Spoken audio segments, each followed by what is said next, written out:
Din билими башка билимдердин катарындагы эле дүйнөлүк өзүнүн орду бар. Бул учурда Кыргыз Республикасынын аймагында качан дин мамлекеттен ажыратылган деген кайсы бир пункттар кабыл алынгандан кийин биз диний билимге чочулоо менен караганга өтүп алдык.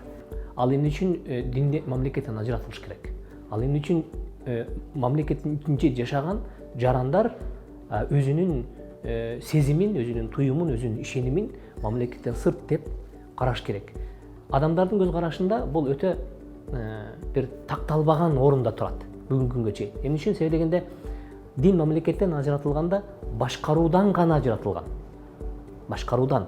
Ал эми адамдардын таанып билүүсүндө, алардын билиминде, алардын жан дүйнөсүн, алардын дүйнө таанымын өстүрүүдө ал ажыратылган эмес.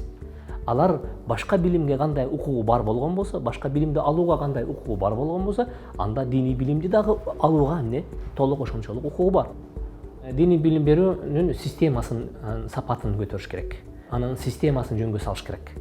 Эмне үчүн дегенде бүгүнкү күнгө чейин дин интеллигенциясынын катмары бекем боло элек. Себеби дегенде мына 2019-жылы жаңы мыйзам чыкты билим берүү министрлигинен. Бул мыйзамда Кыргыз Республикасынын жарандарынын 11 жылдык билим алууну, орто билимин 11 жылдык билим алуунун милдеттүүлүгүн бекитишти да. Эгерде биз ага чейинкисин эске алсак, ага чейин толук эмес орто мектеп бүткөн болсо, толук эмес мектепти бүткөн балдар медресеге келсе, медреседе ошол калган мектептин калган бөлүгүн, программасын медресе менен чогуу окуп бүткөнгө биз эмне кылчубуз? Дайыма аракет кылып, ошону окутканга аракет кылчубуз да. Ал эми ошол эле мыйзам эми калчу болсо, жанагы билим берүү министрлигинен чыккан мыйзам менен канчалык бул дал келет? Себеби дегенде балдар 11 жыл мектептен окушту. Ошол эле предметти кайрадан чыгып алып туруп, тиги мектептен окуш керек болот. Жок, биз эми аны орто мектептин билими катары эмес, аны биз жогорку билимдин катары социологиядан, психологиядан, философиядан беребиз десек, анда биз анда диний окуу жайлардын өзүнө мамлекеттик бир билимдин статусун же болбосо ордун квалификациясын беришибиз керек. Эгерде квалификациясын беребиз десек, анда билим берүү министрлигинде атайын диний билим бере турган өзүнчө бөлүп ачышыбыз керек. Диний окуу жайлар мамлекеттен ажыратып калгандыктан мен ошолордун бири катары өзүм айтайын, 5 жыл өмүрүм атайын диний окуу жайда өттү.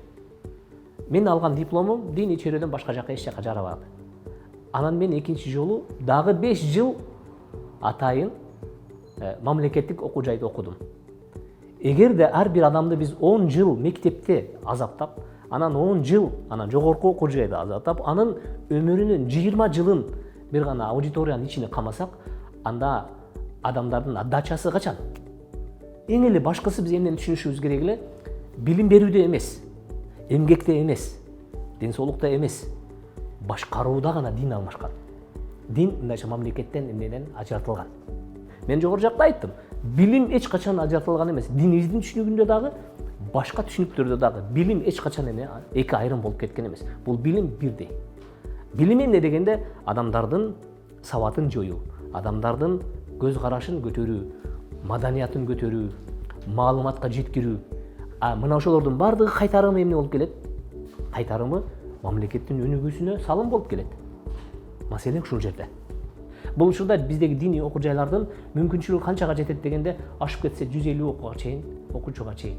Кичинекейлер болсо 40-50 баланы окутушат. Ашып кетсе, эгерде эң азы дегенде 30 бала окутат. Бирок ошол эле окуу жай 30 баланы окутса дагы, ал башка окуу жайлар катары эмне алган? Күбөлүк алган. Ал окуу жай катары аталат, анын аты чыгат. Канча окуу жай, диний окуу жай бар десе, монча окуу жай бар деп ошолордун катарына кирет. Анан жыйынтыгында ал жерде ким окуйт дегенде, ал жерде 30 бала окуйт. 30 бала, билесизби, бүгүнкү күндө Кыргыз Республикасында бир жылда бүтүрүүчүлөрдүн саны 75 миңден 85 миңге чейин барат. 85 миң окуучунун биздин окуу жайга келген саны канча? 3% да түзбөйт. Жобо иштелип чыгып, ошол нерсеге болгон диний башкармалык тараптан сунушталганда, мен ошол жерде комиссиянын тобуна киргенмин, ошол жерге өзүм сунушумду бергенмин. Ошол жердеги кээ бирки светтик предметтердин кирип калышын мен колдогонмун.